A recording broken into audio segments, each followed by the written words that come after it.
दादूअ जो दरगाह हज़रत शहीद मखदूम बिलावल जे तारीख़ी मस्जिद जो तामीराती कमु कराइण दौरान तारीख़ी विरसे खे नुक़सान ॾियण जो इंकिशाफ़। कल्चरल खाते जे सेक्रेटरी तारीख़ी विरसे खे नुक़सान ॾियण वारनि ख़बरुनि जो नोटिस वठी कमु बंदि कराए छॾियो। सिंध जे तारीख़दाननि, दानश्वरनि ऐं लेखकनि तारीख़ी विरसे सां हथ चुरांद करण खे क़ानूनी ॾोह करार ॾेई छॾियो।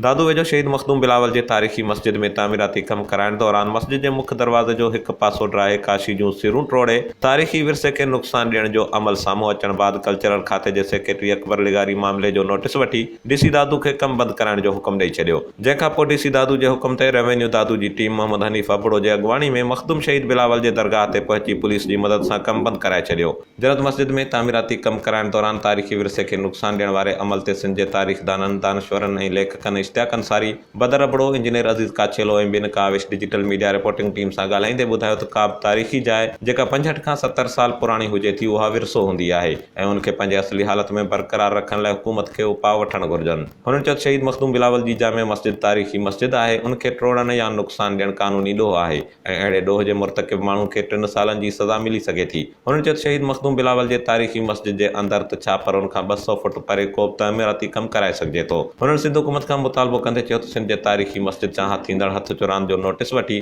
फौरी तौर ते कमु बंदि करायो वञे।